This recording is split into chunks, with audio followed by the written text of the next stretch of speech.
माननीय श्रीमान देवेंद्र फडणवीस जी यांचे भावोत्कट विचार ऐकून आपण सर्वच जण समाधान पावलो आहोत आणि आता यानंतर आपण सर्वजण ऐकणार आहोत गुरुदेव विद्यावाचस्पती डॉक्टर शंकरराव अभ्यंकर यांचं प्रवचन।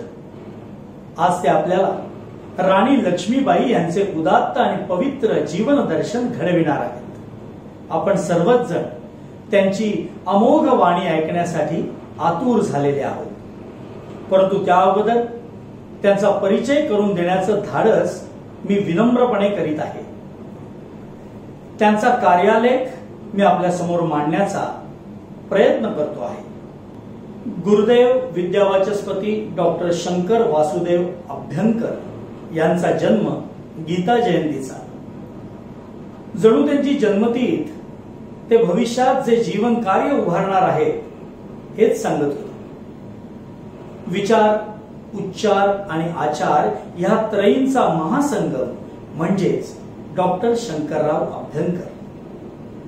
इंग्रजी आणि संस्कृत या दोन्ही विषयात गुरुदेवांनी एमए ही पदवी प्राप्त केलेली आहे। एमएडला असताना ते पुणे विद्यापीठामधून प्रथम क्रमांकाने उत्तीर्ण झालेले आहेत। स्वामी विवेकानंदांवरील त्यांच्या अभ्यासासाठी त्यांना पीएचडी ही पदवी प्राप्त झालेली आहे। पुढे टिळक महाराष्ट्र विद्यापीठ आणि कांचीपुरमचे श्री चंद्रशेखरेंद्र सरस्वती विश्व महाविद्यालय या दोहोंकडून त्यांना डॉक्टरेट ऑफ लिटरेचर ही पदवी देण्यात आलेली आहे। भारती विद्यापीठ पुणे यांच्यातर्फे त्यांना जीवन गौरव साधना पुरस्कार देऊन गौरविण्यात आलेला आहे। पुरस्कारांचाच विषय निघालाय तर हे अभिमानाने सांगावंसं वाटतं की गुरुदेवांना आजवर सुमारे 18हून अधिक राज्य पुरस्कार आणि 8हून अधिक राष्ट्रीय पुरस्कार मिळालेले आहेत। गुरुदेवांना लाभलेले सर्वच पुरस्कार हे अत्यंत मानाचे आहेत, परंतु त्यातल्या त्यात अमृतानंदमयी मठाचा अमृत कीर्ती पुरस्कार, दीनानाथ मंगेशकर पुण्यतिथी निमित्ताने मिळालेला वाक्विलासिनी पुरस्कार आणि फेडरेशन ऑफ इंडिया पब्लिशर्सचा पुरस्कार यांचा विशेष समावेश या पुरस्कारांमध्ये असल्याचं इथे मुद्दाम नमूद करावंसं वाटतं। गुरुदेवांना विद्यावाचस्पती, प्रवचनकार, पंडित, गीताभूषण, विश्वभूषण, विद्वत शिरोमणी अशा अनेक पदव्या अनेक संस्थांकडून देण्यात आलेल्या आहेत। गुरुदेवांनी 69 ग्रंथांचं लेखन केलेलं आहे आणि त्यातला 5,500 पृष्ठांचा पंचखंडात्मक भक्तिकोश हा मानाचा तुरा समजला जातो।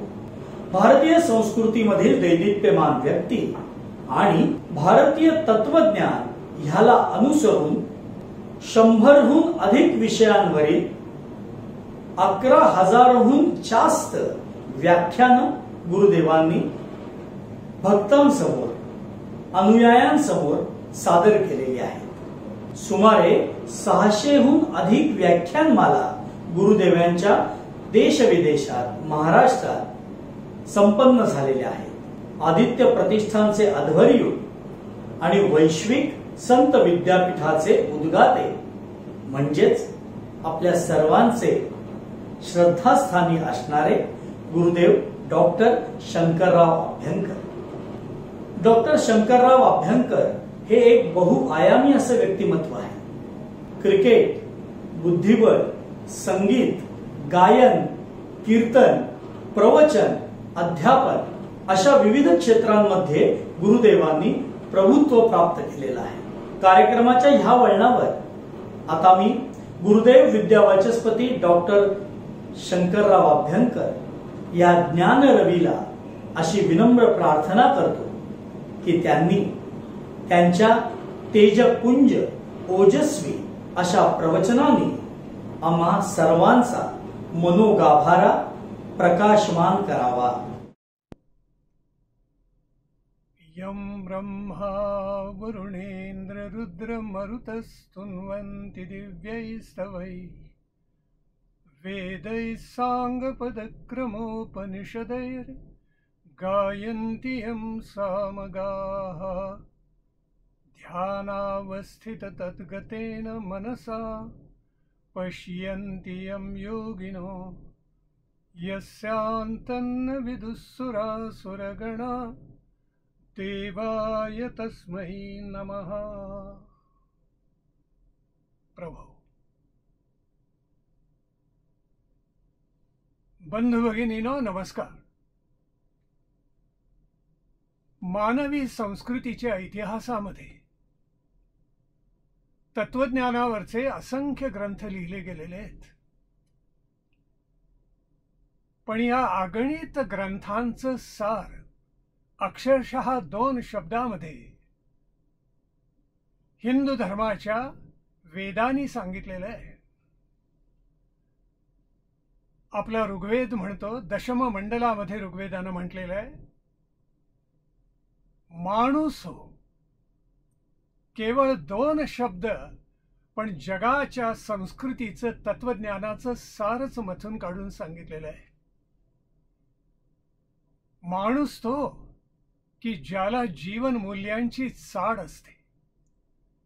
माणूस तो की जो सद्गुण धारण करतो आणि त्याचा परोत्कर्षही करतो.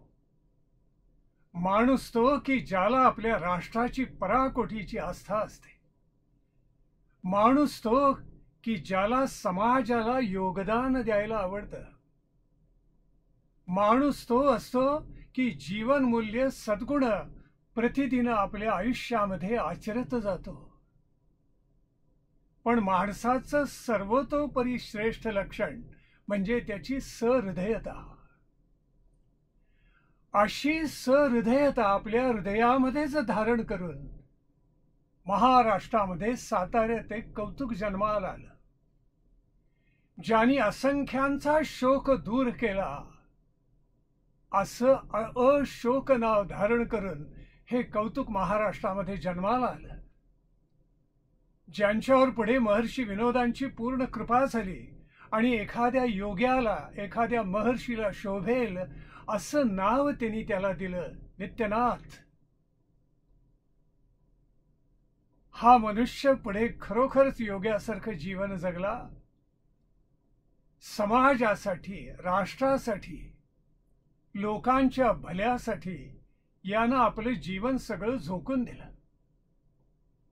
हाच तो नित्यनाथ की जो प्रत्येकाच्या हृदयामध्ये आज सुद्धा आहे. त्यांचं नाव डॉक्टर नीतू मांडके. हृदयात असलेल्या माणसाला आपण सुहृद म्हणतो. नीतू मांडके हे असंख्यांचे सुहृद आहेत. आत्ताच आपण एक चित्रफीत पाहिलीत. त्या चित्रफितीमध्ये या वैद्यकीय व्यवसायामधल्या अनंत दिग्गजांनी डॉक्टर नीतूंच्या बद्दलचे उद्गार काढलेत. जी प्रशंसा केलेली आहे ती खरोखर अतुलनीय आहे. पुण्यामधल्या विद्येचे संस्कार घेऊन हा मुलगा असा घडला की वैद्यकीय क्षेत्रामध्ये केवळ देदीप्यमान कामगिरी केली असं नव्हे, तर त्याच्या मनामध्ये गोरगरिबांचा आत्यंतिक कळवळा होता. परदेशामध्ये ज्या प्रकारे हॉस्पिटल्स आणि रुग्णालय उभे राहतात, असं एक भव्य दिव्य हॉस्पिटल उभं करण्याचं प्रचंड स्वप्न डॉक्टर नीतू मांडकेंनी पाहिलेलं होतं. नीतू मांडकेंचं वैशिष्ट्य असं की ज्या न्यासाची त्यांनी स्थापना केली त्याची त्रिसूत्रीच इतकी सुंदर आहे. ती त्रिसूत्री आहे सर्व्हिस, ड्युटी अँड सॅक्रिफाईस. सेवा, कर्तव्य आणि त्याग जणू काही हिंदू धर्म आणि भारतीय संस्कृतीचं सार असलेले हे त्रिगुण डॉक्टर नीतू मांडके यांनी धारण केले आणि पाहता पाहता या बीजाचा वटवृक्ष झाला.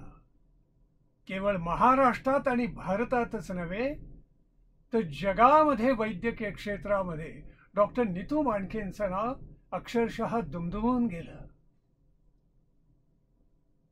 अनेकांच्या हृदयावर आज सुद्धा नीतू मांडके राज्य करतायत. अनेकांचे ते सुहृद झालेले आहेत.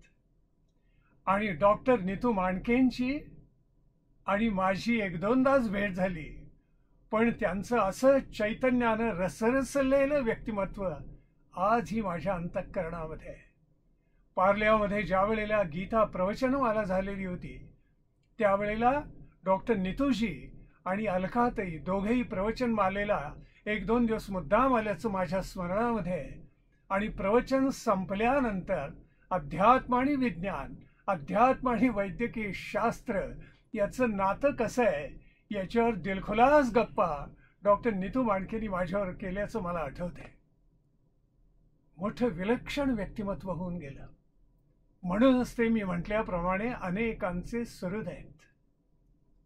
आज कोरोनाचं आक्रमण, वैश्विक महामारी आल्यामुळे प्रतिवर्षी जाहीरपणे होणारा असा त्यांच्या पुण्यस्मरणाचा नीतू मांडकेंचा कार्यक्रम आपण एखाद्या मैदानात किंवा एखाद्या प्रेक्षागृहामध्ये करू शकत नाहीये. आपण या व्हिडिओ कॉन्फरन्सिंगच्या माध्यमातून परस्परांना भेटतो आहोत. गेली 16 वर्ष, हे तर आता 17वं वर्ष आहे की ज्या वेळेला आपण डॉक्टर नीतूजींची आठवण करतो आहोत. पण मला खरंच कौतुक वाटतं ते डॉक्टर अलकाताईंचं. गेली 17 वर्ष सातत्यानं त्या डॉक्टर नीतू मांडकेंची जयंती, त्यांचा जन्मदिन आणि त्यांचा मृत्यूदिन हे दोन्ही दिवस अतिशय साक्षेपीपणे, अतिशय कष्टानं आणि प्रतिवर्षी आपला जीव, आपलं जणू काही काळीज ओतून साजरं करतायत. अलकाताई स्वतः एक अत्यंत सुविख्यात अशा डॉक्टर आहेत. पण त्याही पेक्षा कौतुक म्हणजे डॉक्टर नीतूजींच्या प्रमाणे त्या सामाजिक बांधिलकी मानतात. समाजामध्ये जिथे जिथे अडचण असेल तिथे तिथे धावून जातात. त्यांचा मदतीचा हात नेहमी पुढे असतो.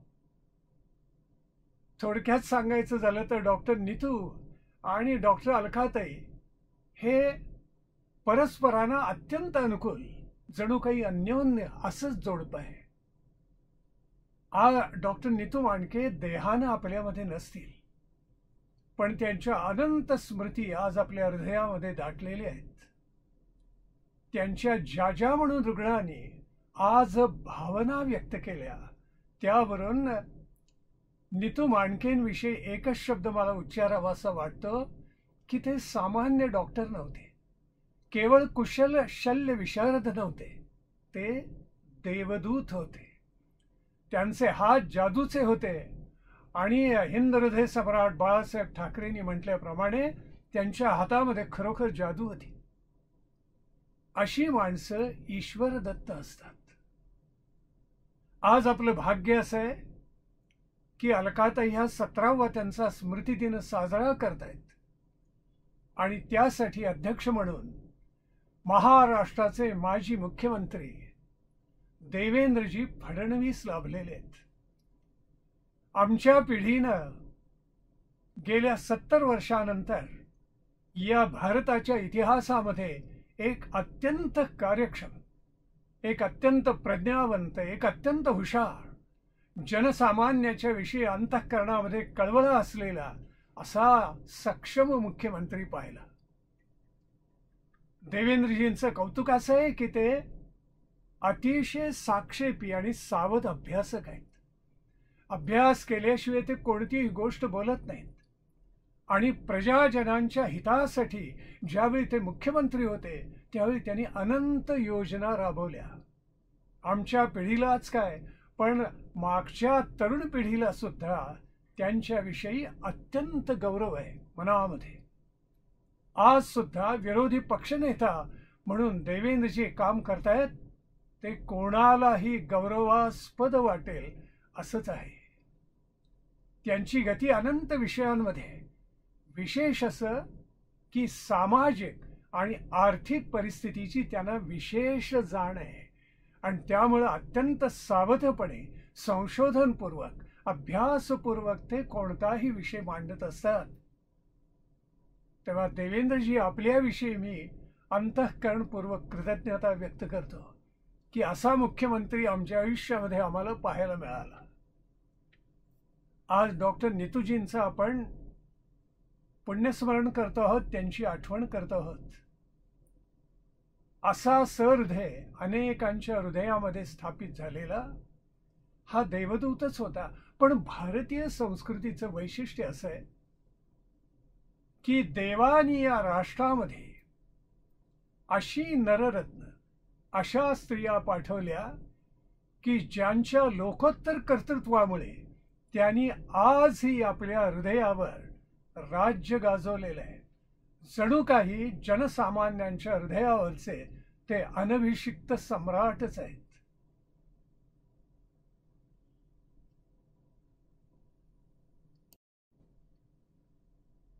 आपल्या भारतामध्ये ज्या अलौकिक स्त्रिया जन्माला आल्या त्याच्यामधली 3 नावं तर अशी आहेत की त्यांनी निरंतर पिढ्यानपिढ्या अनेकांच्या हृदयाचा ठाव घेतलेला आहे. त्यातल्या एक आहेत छत्रपती शिवरायांच्या मातुश्री जिजाऊ आऊसाहेब. दुसरे आहेत अहिल्यादेवी होळकर आणि तिसरी रणरागिणी आहे झाशीची राणी लक्ष्मीबाई. मातृत्व कसं असावं ते जिजाऊ आऊसाहेबांनी शिकवलं. दातृत्व कसं असावं त्याचा सन्मार्ग प्रचंड विशाल पथ अहिल्यादेवी होळकरांनी निर्माण केला. आणि आपल्या राष्ट्रासाठी कसं जगावं आणि कसं मरावं, कसं हौतात्म्य पत्करावं याचा आदर्श झाशीच्या राणीसाहेबांनी निर्माण केला. आज आपण बुंदेलखंडामध्ये गेलो, जिथे झाशीच्या राणीसाहेबांचं, लक्ष्मीबाईंचं कर्तृत्व घडलं. तिथल्या मातीचा कण न कण तुम्हा आम्हाला सांगतो, ही लक्ष्मीबाई केवळ असामान्य होती आणि दुर्गा मातेचा जणू अवतार होती, अंबा मातेचा अवतार होती. झालं असं इतिहासामध्ये की छत्रपती शिवाजी महाराजांनी जे हिंदवी स्वराज्य निर्माण केलं त्याची प्रेरणा पुढे जवळजवळ 150 वर्ष या महाराष्ट्रामध्ये अखंड राहिली. छत्रपती संभाजी महाराजांनी, छत्रपती राजाराम महाराजांनी, छत्रपती शाहू महाराजांनी आणि त्यांच्यानंतर पेशव्यांनी आपला भगवा ध्वज संपूर्ण भारतामध्ये अखंडपणे डोलत ठेवला. हर हर महादेवच्या गर्जनेला सगळा भारत दुमदुमून गेलेला होता.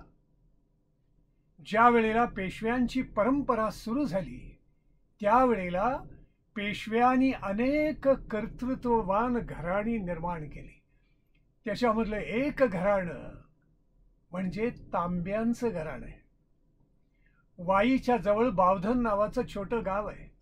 या गावामध्ये कृष्णराव तांबे या नावांचे एक अतिशय सक्षम कर्तबगार गृहस्थ राहत होते. त्यांच्या वंशामध्ये 2 पुत्र जन्माला आले. एकाचं नाव तर सदाशिव आणि दुसऱ्याचं नाव तर मोरोपंत. यातले मोरोपंत हे विशेष चतुर होते, तलवार चालवायला प्रवीण होते आणि म्हणून दुसऱ्या चिमाजी अप्पांची त्यांच्यावर विशेष मर्जी होती. थोरल्या बाजीरावांचे धाकटे बंधू जसे चिमाजी अप्पा होते तसे दुसऱ्या बाजीरावांचे धाकटे बंधू हे दुसरे चिमाजी अप्पा होते. दुर्दैवानं पुढे असं घडत गेलं की युरोपियनांचं आक्रमण या राष्ट्रावर झालं. जवळजवळ 2000 वर्ष लढलेला भारत दमलेला होता आणि ब्रिटिशांनी त्यांचे गोरे पाय, पांढरे पाय या राष्ट्रामध्ये पसरायला प्रारंभ केला. 1803 साली वसईचा तह झाला आणि पुढे 1818 मध्ये हळूहळू मराठेशाहीनं हिंदवी स्वराज्यानं शेवटचा श्वास घेतला. धूर्त ब्रिटिशांनी दुसऱ्या बाजीरावांची रवानगी केली. ती थेट कानपूर पुढे असलेल्या बिठूरमध्ये, बिठूरचं मूळचं नाव ब्रह्मावर्त, नंतर झालं बिठूर, त्या बिठूरमध्ये रवानगी केली आणि हळूच एक मधाचं बोट दुसऱ्या चिमाजी अप्पांना लावताना म्हटलं की तुम्हाला पुण्याचा कारभार देतो. त्यावेळी त्यांनी तो नाकारला आणि सांगितलं आमचे पेशवे, माझे थोरले बंधू दुसरे बाजीरावच आहेत. तेव्हा दुसऱ्या चिमाजी अप्पांना या ब्रिटिशांनी काशीला म्हणजे वाराणसीला पाठवून दिलं. चिमाजी अप्पांची विशेष मर्जी ही मोरोपंत तांब्यांवर होती. तेव्हा दुसऱ्या चिमाजी अप्पांच्या बरोबर मोरोपंत तांबे, त्यांची पत्नी भागीरथीबाई हेही काशीला वाराणसीला जाऊन स्थायिक झाले. योग असा आला की मोरोपंत आणि भागीरथीबाई यांच्या पोटी एक सुकन्या दिनांक 19 नोव्हेंबर 1835 या दिवशी जन्माला आली की जी पुढे इतिहास घडवणार होती आणि स्वातंत्र्य लढ्यामध्ये, भारताच्या स्वातंत्र्य लढ्यामध्ये विद्युल्लतेसारखी तळपून जाणार होती. गंगेचे एक नाव मणिकर्णिका आहे. गंगेच्या काठावरी कन्या जन्माला आली म्हणून कौतुकानं तिचं नाव मोरोपंतांनी ठेवलं मणिकर्णिका. त्या मणिकर्णिकेचं नाव कौतुकानं घरामध्ये झालं मनू. आणि त्या मणिकर्णिकेला सर्वजण म्हणजे घरामध्ये, शेजाऱ्यांमध्ये, काशीमध्ये सगळेजण तिला मनू म्हणून हाक मारायला लागले. दुर्दैव असं की ही मनू केवळ 4-5 वर्षांची असताना भागीरथीबाईंचा मृत्यू झाला. आणि त्यामुळं चिमाजी अप्पांच्या पुढे प्रश्न थोडका उभा राहिला आणि विशेष करून मोरोपंतांच्या पुढे की या मुलीचं संगोपन कसं करायचं. दुर्दैव आणखीन असं ओढवलं की दुसरे चिमाजी अप्पा सुद्धा मृत्यू पावले आणि आश्रयच हरवला मोरोपंतांचा. आता काय करायचं, कुठे जायचं, म्हणून त्यांनी त्या छोट्या मुलीचं बोट धरलं मनूचं आणि काशी वाराणसीहून निघाले. ते थेट ब्रह्मावर्त म्हणजे बिठूरला आले, जिथे दुसरे बाजीराव पेशवे होते. दुसऱ्या बाजीराव पेशव्यांनी त्यांना आश्रय दिला, काम दिलं हाताला आणि त्यांच्या कन्येवर दुसऱ्या बाजीरावांची अतिशय मर्जी बसली. ही मुलगी इतकी चुणचुणत होती मणिकर्णिका मनू की कौतुकानं दुसरे बाजीराव त्या मुलीला म्हणायला लागले छबिली, जी अतिशय तरतरीत आहे, चतुर आहे, हुशार आहे, सक्षम आहे. आणि त्या मुलीला तर आवड अशी होती की ती घोडा चालवायला शिकली, दांडपट्टा चालवायला शिकली, तलवार चालवायला शिकली. आणि गंमत अशी की दुसऱ्या बाजीराव पेशव्यांची जी 2 मुलं रावसाहेब आणि थोरले नानासाहेब पेशवे यांच्याबरोबर ती तलवारीचा हातही करायला लागली.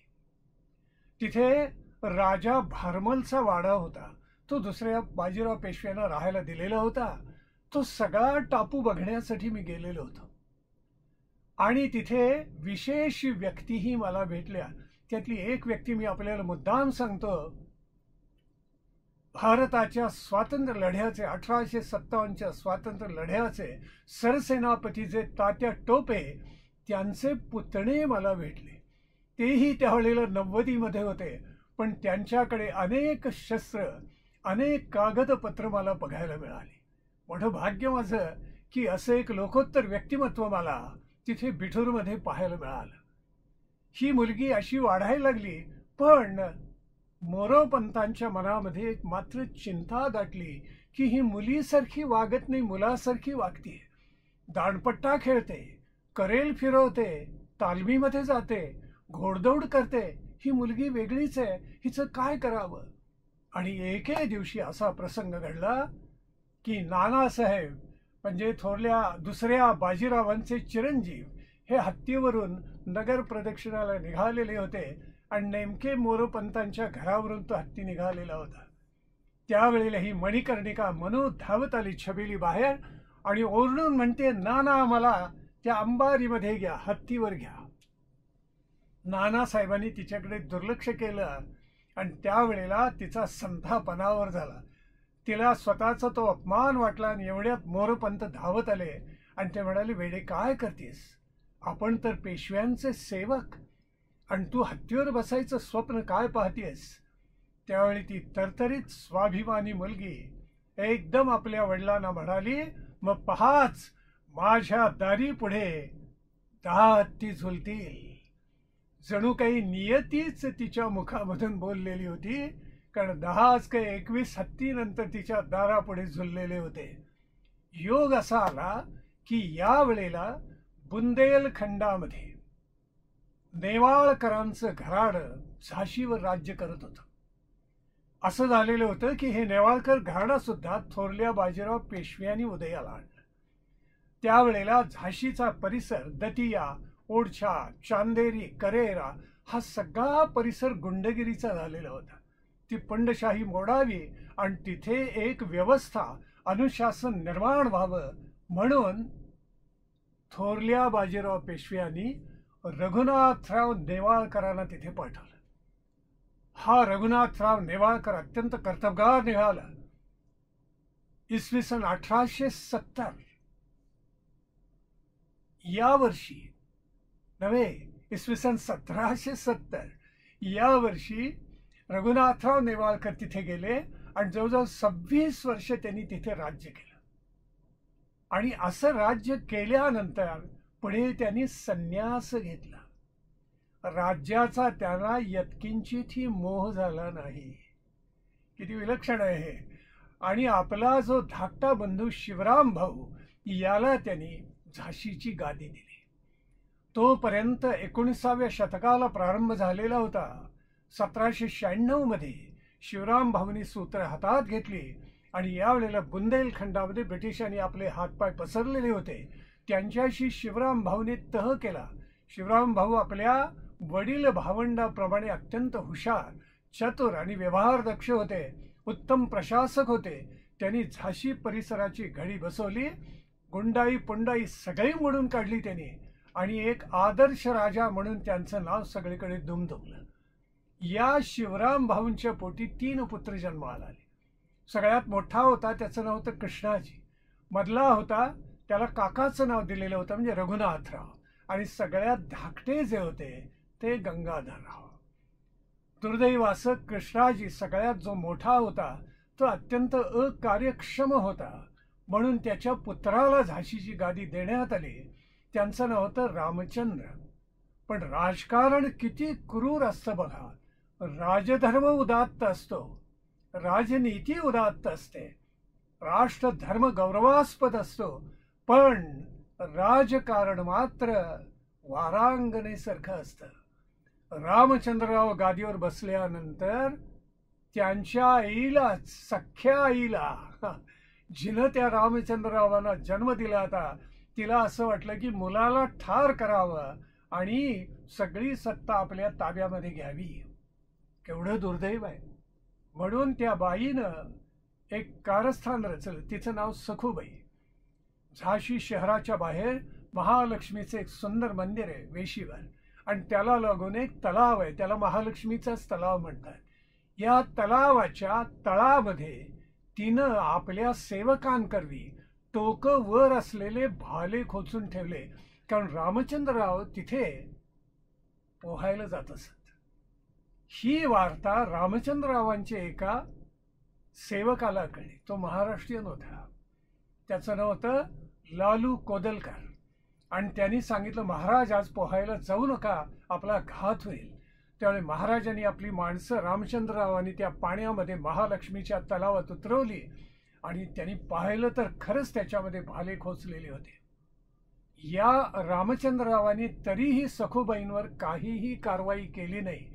पण झाशीचे जे कारभारी जागरूक होते त्यांनी सखूबाईला पकडलं आणि तुरुंगामध्ये टाकलं. रामचंद्ररावांच्या नंतर गादी रघुनाथरावांच्याकडे म्हणजे त्यांच्या मधल्या काकांच्याकडे आली. पण रघुनाथराव काही फार दिवस कारभार करू शकले नाहीत. त्यांचाही मृत्यू झाला आणि त्यानंतर झाशीची सगळी सूत्र जर कोणी हातामध्ये घेतली असतील ती ब्रिटिशांच्यात आणि झाशीच्या या राज्यामध्ये तह झाला आणि ही सगळी सूत्र गंगाधरराव नेवाळकरांच्या हातामध्ये आली. गंगाधरराव नेवाळकरांचा विवाह झालेला होता. त्यांच्या पहिल्या पत्नीचं नाव तर रमा. पण दुर्दैवानं ती लवकरच मृत्यू पावली आणि म्हणून गंगाधररावांचा पुन्हा विवाह करण्यासाठी वधूचं संशोधन चाललेलं होतं. या झाशी शहरामधले आणि राजसभेमधले तात्या दीक्षित नावाचे प्रख्यात ज्योतिषी होते. ते प्रवास करत करत बुंदेलखंडामध्ये होते. प्रवास करत करत आले आणि नेमके दुसऱ्या बाजीरावांना भेटण्यासाठी ब्रह्मावर्त बिठूरला आले. त्यावेळेला त्यांची दृष्टी नेमकी या मणिकर्णिकेवर पडली. ह्या तरतरीत मुलीला, देखण्या मुलीला बघून ते किंचित आश्चर्यचकित झाले आणि ते तात्या दीक्षित मणिकर्णिकेच्या म्हणजे मनूच्या वडिलांना भेटायला आले. मोरोपंत तांब्यांची त्यांची भेट झाली. मोरोपंतांनी आपल्या कन्येची पत्रिकाच मोठी त्यांच्यासमोर ठेवली आणि सांगितलं की तात्या, ही मुलगी अतिशय व्रात्य आहे, खोडकर आहे, अत्यंत हूड आहे.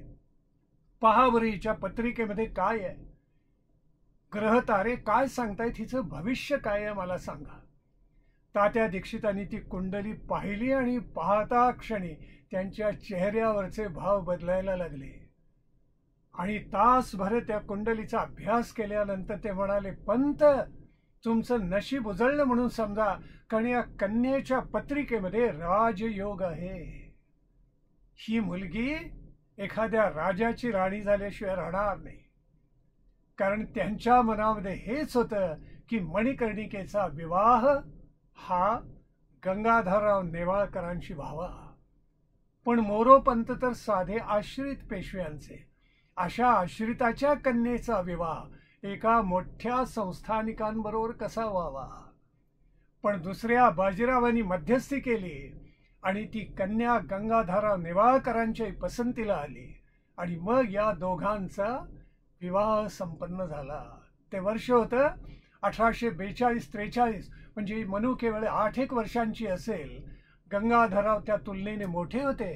पण झाशी शहरामध्ये श्री गजाननाचं छोटं पण टुमदार मंदिर आहे. रिद्धी सिद्धी सहित तो गजानन आहे. त्या मंदिरामध्ये गंगाधरराव नेवाळकर आणि मणिकर्णिका तांबे यांचा विवाह झाला. ती जणू लक्ष्मीच्या रूपानं झाशीमध्ये प्रवेश करती झाली. म्हणून गंगाधरराव नेवाळकरांनी आणि त्या राजघराण्यातल्या ज्येष्ठ स्त्रियांनी या मणिकर्णिकेचं नाव ठेवलं लक्ष्मी. हीच लक्ष्मी इतिहासामध्ये पुढे अक्षरशः अजरामर होऊन गेली. एका छोट्या घरामधून प्रचंड भव्य झाशीमध्ये आलेली, झाशीच्या किल्ल्यात आलेली, झाशीच्या राजप्रासादामध्ये आलेली ही छोटी मणिकर्णिका जी लक्ष्मीबाई झालेली होती, तिनं सगळे राज्याचे शिष्टाचार जे असतात, राज्य व्यवहार असतात, ते फार झपाट्याने शिकून घेतले. ती अत्यंत चतुर आणि हुशार होती आणि त्यामुळे राजाचं जीवन कसं असतं, दिनक्रम कसा असतो हे पाहायला तिला अत्यंत आवडत होतं आणि तिनं ते सगळे राजशिष्टाचार समजावून घेतले. झाशीचा किल्ला अतिशय सुंदर आहे. प्रचंड बुरुज आहेत, तटबंदी दुहेरी आहेत, चिलखती काही काही ठिकाणी.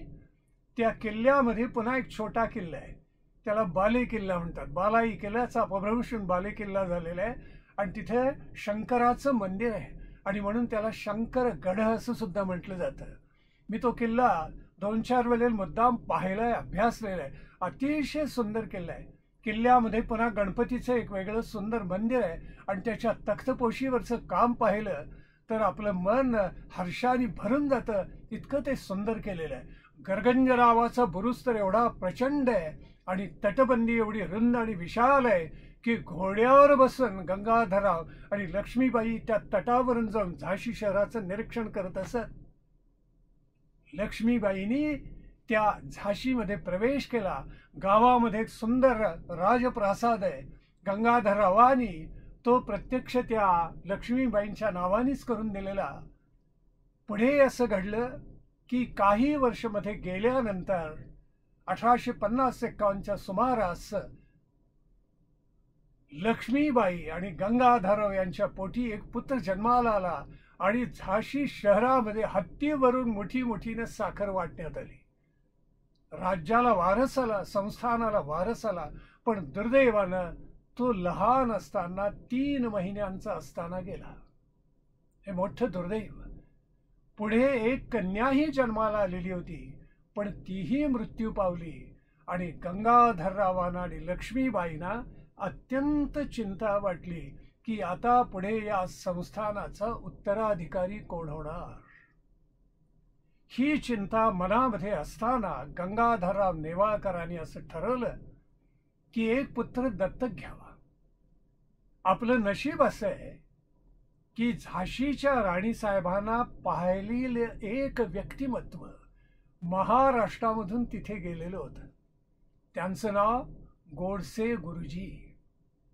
त्यांनी माझा प्रवास या नावाचा एक ग्रंथ लिहिलेला आहे आणि मराठी भाषेमधलं ते पहिलं प्रवासाचं पुस्तक लिहिलं गेलेलं आहे. हे गोडसे गुरुजी वसईचे नव्हे, वरसईचे गोडसे गुरुजी. त्यांनी झाशीच्या राणीसाहेबांना पाहिलेलं होतं. त्यांच्या व्यक्तिमत्वाविषयी त्यांनी पुष्कळ काही लिहून ठेवलेलं आहे. गंगाधरराव नेवाळकरांनी असं ठरवलं की एक पुत्र दत्तक घ्यायचा. त्यांच्याच नात्यामधला म्हणजे नेवाळकरांच्याच घराण्यामधला आनंदराव या नावाचा एक 4-5 वर्षांचा चुणचुणीत मुलगा त्यांनी दत्तक घेतला. या वेळेला 1853 साल उजाडलेलं होतं. नोव्हेंबरचा महिना होता. 19 नोव्हेंबर म्हणजे झाशीच्या राणीसाहेबांचा वाढदिवसच होता. त्यावेळेला दत्तक घ्यायचं हे सगळं निश्चित झालेलं होतं आणि खरोखर समांतरक विधी आणि शिंग तुतार्या वाजत असताना झाशीच्या राणीसाहेबांनी आणि गंगाधरराव नेवाळकरांनी त्या पुत्राला दत्तक घेतलं. जे स्वप्न पाहिलेलं होतं मणिकर्णिकेनं ते नियतीनं खरं केलेलं होतं. मणिकर्णिका झाशीच्या राणीसाहेब झाल्या आणि अंबारीत बसून देवदर्शनाला जात असत. हत्तीवर बसून केवढं भाग्य होतं. 19-20 नोव्हेंबर 1853 या दिवशी हा सगळा विधी दत्तक विधानाचा पूर्ण झाला आणि गंगाधरराव नेवाळकरांची प्रकृती अत्यंत ढासळली. त्यांनी घाईघाईनं त्यांचे जे मुख्य अधिकारी होते, मुख्य दिवाणजी होते, त्यांच्याकरवी एक पत्र ब्रिटिशांना लिहिलं. त्यावेळेला झाशी शहराचा जो अधिकारी होता ब्रिटिश, त्याचं नाव होतं मेजर एलिस आणि संपूर्ण बुंदेलखंडाचा जो प्रतिनिधी होता तो होता मेजर माल्कम. आणि त्यावेळेला गव्हर्नर जनरल म्हणून डलहौसी भारतामध्ये येऊन दाखल झालेला होता. संपूर्ण भारत लाल करायचा आणि इंग्लंडचा युनियन जॅक भगव्या ध्वजाऐवजी फडकवायचा, हेच त्याचं एकमेव स्वप्न होतं. गंगाधरराव नेवाळकरांना पूर्ण माहिती होतं. ते प्रजा कल्याण करणारे राजे होते पण तितकेच कठोर होते. संपूर्ण बुंदेलखंडामध्येच काय, उत्तर हिंदुस्थानामधले सगळे राजे आणि संस्थानिक त्यांना अत्यंत प्रेमानं काका म्हणत असत, आदरानं काका म्हणून हाक मारत असत. साहित्यामध्ये, वाङ्मयामध्ये, गाण्यामध्ये, नृत्यामध्ये त्यांना विलक्षण आस्था होती आणि गतीही होती. त्यांच्या राजसभेमध्ये संस्कृत भाषेमधली उत्तमातली उत्तम नाटकं सुद्धा सादर केली जात असत. पण गंगाधररावांची आता प्रकृती ढासळली आणि त्यांनी घाईघाईने एक पत्र लिहिलं मेजर एलिस, मेजर माल्कमसाठी की ब्रिटिश आणि झाशी यांचं नातं आतापर्यंत अत्यंत चांगलं राहिलेलं आहे. माझं वय काय अजून गेलेलं नाहीये, अजूनही पुत्र होईल अशी मला आशा आहे. एक पुत्र झालेला होता पण दुर्दैवानं काळानं तो ओढून नेला. पण आता मात्र मी असा निश्चय केलेला आहे, आमच्याच राजघराण्यातला आनंदराव या नावाचा एक पुत्र मी दत्तक घेतो आहे, ज्याचं नाव आता आम्ही केलेलं आहे दामोदरराव. आणि दामोदरराव नाव केलेलं आहे. या दत्तक विधानाला ब्रिटिश सरकारने कृपया परवानगी द्यावी. मेजर एलिस आणि मेजर माल्कम भेटले ते गंगाधररावाला आणि त्यांनी अत्यंत धूर्तपणे सांगितलं की आम्ही गव्हर्नर जनरलकडे आपली शिफारस पाठवून देतो आणि हा दत्तक मंजूर होईल असं पाहतो. मनात म्हणत होते हे कधीही घडणार नाही याची आम्ही काळजी घेऊ. दुर्दैव असं की हे सगळं ज्या दिवशी घडलं त्याच्या दुसऱ्या दिवशी दुपारी संध्याकाळी सूर्य असा बुडत असताना, सूर्यास्त होत असताना इकडे गंगाधररावांचे प्राणही गेले. झाशी शहरावर दुःखाचा प्रचंड डोंगर कोसळला. राणी साहेबांचं मन तर सैरभैर झालं. असं काय वय होतं त्यांचं. 1835 साली जन्माला आलेल्या 1853 23 नोव्हेंबर 1853 गंगाधरराव नेवाळकरांचा मृत्यू झाला. म्हणजे केवळ त्या 18 वर्षांच्या होत्या त्यावेळेला. पण वय 18 असलं तरी बुद्धी अत्यंत परिपक्व होती. म्हणून काही काळ गेल्यानंतर दुःखातून सावरून गंगाधरराव नेवाळकरांची एक सुंदर स्मृती त्यांनी निर्माण केली. अतिशय देखणं स्थळ केलेलं आहे. आपण जर केव्हा झाशीला गेलात ना तर अगत्य बघा. आणि ते स्मृतिचिन्ह त्यांनी निर्माण केलं. पुढे मोरोपंत तांबेंनाही आश्रय मिळालेलाच होता झाशी संस्थानामध्ये. सरसेनापती होते लालाभाऊ बक्षी. आणि त्याशिवाय भोपटकर या नावाचे एक अत्यंत हुशार जाणते वृद्ध असे सरदार झाशीच्या राणीसाहेबांना मार्गदर्शन करण्यासाठी अत्यंत तत्पर होते. लक्ष्मीबाईंच्या 2 अतिशय कार्यक्षम अशा दासी होत्या. एकीचं नाव होतं काशी आणि दुसरीचं नाव होतं मुंदर. याशिवाय रामचंद्रराव, गुलाबसिंग याच्यासारखे निष्ठावंत सरदार होते. गुलाम गौसखा आणि मोतीबाई हे दोघे जण तोफखान्याचे प्रमुख होते. या सगळ्यांची सुंदर मोट 18 वर्षाच्या लक्ष्मीबाईंनी बांधली. गोडसे गुरुजींनी त्यांचा दिनक्रम लिहिलेला आहे. पंच उशक्काली त्या उठत असत. सगळे विधी उरकल्यानंतर पूर्ण पुरुषाचा पोशाख धारण करून त्या घोडदौड करत असत. दाणपट्ट्याचे हात करत स्त्रियांची त्यांनी एक नवीन पलटण निर्माण केलेली होती. त्याच्यानंतर येऊन स्नान करून त्या देवपूजा करत असत.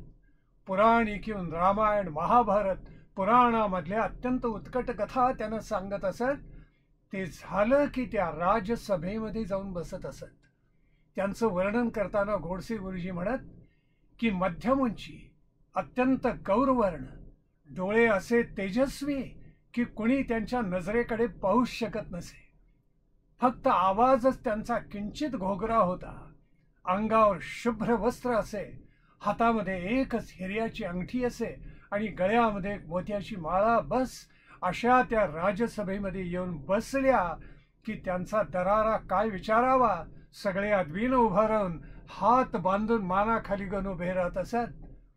आणि राणीसाहेबांचं इतकं बारकाईनं लक्ष असे की एखादी व्यक्ती एखाद दिवस अनुपस्थित राहिली तर दुसऱ्या दिवशी राणीसाहेब पटकन विचारत असत, काल कुठे होता. इतकी बारीक दृष्टी, इतकी बारीक नजर राणीसाहेबांची संपूर्ण त्या किल्ल्यामधल्या राजप्रासादामध्ये राजसभेमध्ये असे. गावातल्या राजप्रासादामध्ये त्या काही काळ जाऊन राहत असत. प्रतिदिनी संध्याकाळी महालक्ष्मीच्या तलावाजवळ जावं, हात पाय प्रक्षालित करावेत, धुवावेत आणि पुढे जाऊन त्या महालक्ष्मीचं दर्शन करावं. अतिशय श्रद्धेनं हात जोडून त्या महालक्ष्मी पुढे उभारावं, तिची आरती श्रद्धेनं गावी. आणि त्यावेळेला अनंत दीप प्रज्वलित झालेले असत. त्या महालक्ष्मीची आरती उतरली जात असे. हे सगळं इतकं देखणं आणि इतकं सुंदर होतं की या कर्तबगारबाईबद्दल कोणाच्याही मनामध्ये शंका उरलेली नव्हती. पण गंगाधरराव नेवाळकरांचा मृत्यू झाल्याबरोबर नेवाळकरांच्याच भाऊबंदापैकी एक तोतया उभा राहिला. त्याचं नाव सदाशिवराव. यांनी स्वतःला महाराजा अशी पदवी घेतली आणि त्या सदाशिवरावांनी सैन्य गोळा केलं आणि तो झाशीवर चाल करून आला. आणि त्यांनी सांगितलं, झाशी खाली करा. लक्ष्मीबाईंना निरोप दिलेला होता, झाशी खाली करा नाहीतर तुमचं काही खरं नाही. तुम्हाला कैद करू आणि तुरुंगामध्ये पाठवून देऊ. झाशी खाली करा.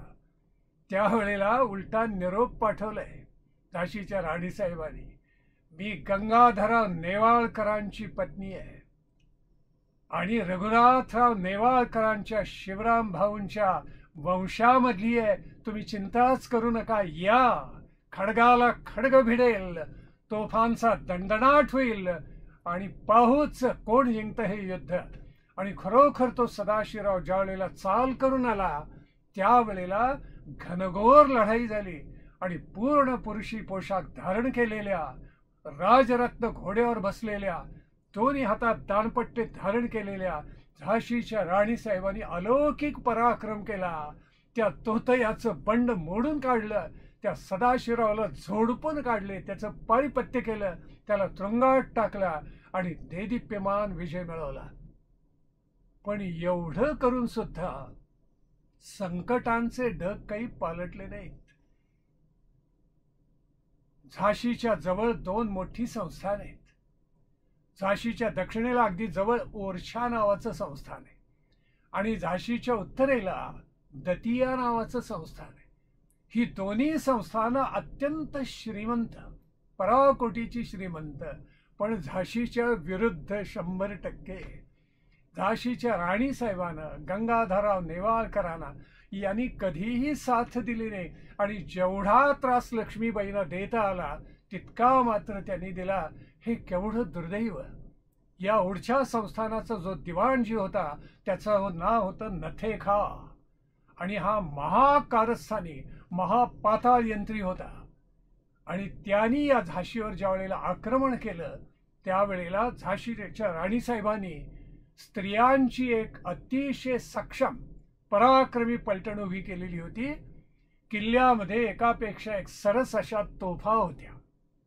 एका तोफेचं नाव होतं भवानी शंकर, दुसऱ्या तोफेचं नाव होतं कडक बिजली, तिसऱ्या तोफेचं नाव होतं नालदार, चौथ्या तोफेचं नाव होतं घनगर्ज.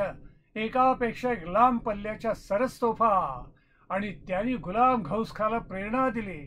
सगळे सरदार राणीसाहेबांच्यावर उभे राहिले आणि घनघोर युद्ध झालं आणि नथेकाचा पूर्ण पराभव राणीसाहेबांनी करून टाकला. या वेळेला आणखीन एक बंड ओरछाच्या परिसरामध्ये झालेलं होतं. ओरछाजवळ एक नदी वाहते, अतिशय सुंदर नदी वाहते. ही नदी म्हणजे वेत्रवती नदी आहे. आज त्या नदीला म्हणतात बेटवा. असे अनेक अपभ्रंश आपल्या इतिहासामध्ये काळाच्या ओघामध्ये झालेले आहेत. वेत्रवतीचं नाव झालं बेटवा, कर्णावतीचं नाव झालं अहमदाबाद, उर्वशी नदीचं नाव झालं उर्मोडी, कुमुदवतीचं नाव झालं कुकडी. अशी किती नावं बदलावीत, पण मूळची नावं सगळी संस्कृतोद्भव आणि सुंदर होती. छत्रपती शिवाजी महाराजांनी पहा जवळजवळ प्रत्येक गडाचं नाव हे संस्कृतोद्भव ठेवलेलं आहे. काय कौतुक करावं या राजाचं, केवढी दिव्य आणि दूरदृष्टी असेल. त्याच कथा शिवरायांच्या या राणीसाहेबांनी मनू असताना त्या बिठूरमध्ये गंगेच्या काठावर बसून जुन्या जाणत्या अधिकाऱ्यांच्याकडून, सरदार मंत्री अमात्यांच्याकडून ऐकलेल्या होत्या. ती प्रेरणा ज्वालारूप होऊन त्यांच्या अंतःकरणामध्ये धगधगीत झालेली होती. आणि म्हणून त्या बेटवा नदीच्या परिसरामध्ये काही दरोडेखोरांनी बंड केलेलं होतं. स्वतः जाऊन झाशीचे राणीसाहेबांनी ते बंड मोडलेले आहे. तो जो प्रमुख होता दरोडेखोरांचा त्याला पकडून आणला आणि त्याला सांगितलं, धिक्कार असो, लाज वाटली पाहिजे तुला. अरे ही भूमी आपली, ही माती आपली, ही प्रकृती आपली, ही संस्कृती आपली, हे वन आपलं, या नद्या आपल्या, हे राष्ट्र आपलं, त्याला लुटायचं महापाप करतोयस. त्यावेळेला तो दरोडेखोरांचा पुढारी लहान मुलासारखा राज्यसभेमध्ये रडला, धसधसा रडला, शरण आला आणि पुढे झाशीच्या राणीसाहेबांच्या सैन्यामध्ये दाखल झालाय. उत्तमातला उत्तम सरदार झालेला होता आणि पुढे स्वातंत्र्य समरामध्ये त्यांनी प्रचंड पराक्रम गाजवला. यावेळेला 1818 नंतर हळूहळू ब्रिटिशांनी संपूर्ण भारतावर आपला अंमल प्रस्थापित करायला प्रारंभ केलेला होता. कैथाल ताब्यामध्ये घेतलेलं होतं, संबळ बुडालेलं होतं, पंजाबवर ब्रिटिशांनी आक्रमण केलेलं होतं, सातारा पडलं तर मराठेशाही संपलेली होती.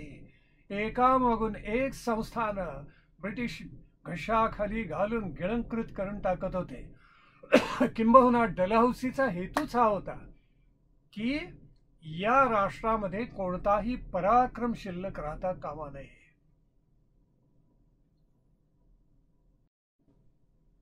झाशीचं दत्तक विधान मंजूर व्हावं म्हणून झाशीच्या राणीसाहेबांनी विनंती अर्ज तर पाठवलेला होताच. तो अर्ज मान्य होणार नाही याचीही त्यांना कल्पना होती. म्हणून 60,000 रुपये देऊन आपल्या विश्वासामधल्या 2 माणसांना त्यांनी लंडनलाही पाठवलेलं होतं, पण त्याचा काही उपयोग झाला नाही. आणि शेवटी डलहौसीने आज्ञा पाठवली की झाशीचं संस्थान खालसा करा. मेजर माल्कम आणि मेजर एलिस आले. झाशीच्या राणी साहेबांना त्यांनी सांगितलं की दत्तक विधान नामंजूर केलेलं आहे, तेव्हा तुम्हाला आता झाशीचा किल्ला रिकामा करावा लागेल. गावामध्ये जो राजप्रासाद आहे तिथे तुमची राहायची व्यवस्था केली जाईल. तुम्हाला महिन्याला 5,000 रुपयाची पेन्शन मिळेल आणि शिवाय गंगाधरराव नेवाळकरांनी तुमच्यासाठी जे जडजिवाहीर ठेवले तेही तुमच्या ताब्यामध्ये देता येईल.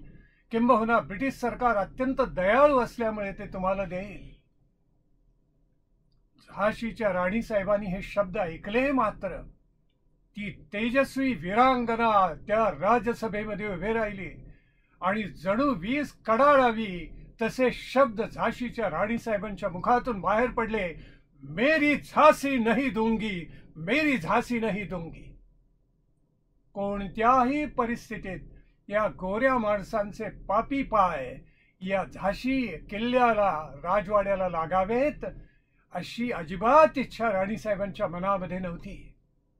पण दुर्दैवानं शेवटी ब्रिटिशांची शक्ती जास्ती असल्यामुळं किल्ला रिकामा करावा लागला आणि राणीसाहेबांना गावामधल्या राजप्रासादामध्ये राहायला जावं लागलं.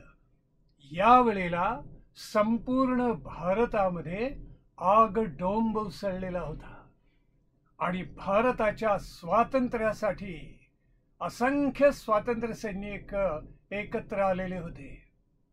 महाराष्ट्रात पहिल्यांदा 1835 सालीच खरोखर प्रारंभ झाला.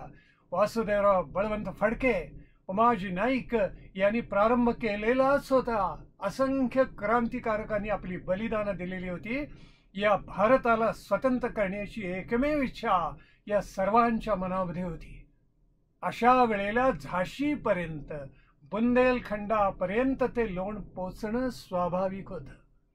म्हणून ब्रिटिश सरकारने हे बंड, त्यांच्या दृष्टीने असलेलं बंड, पण वस्तुतः होतं स्वातंत्र्य समर, ते स्वातंत्र्य समर मोडून काढण्यासाठी 2 अत्यंत सक्षम, अनुभवी, युद्धप्रवीण असे अधिकारी सेनापती पाठवले.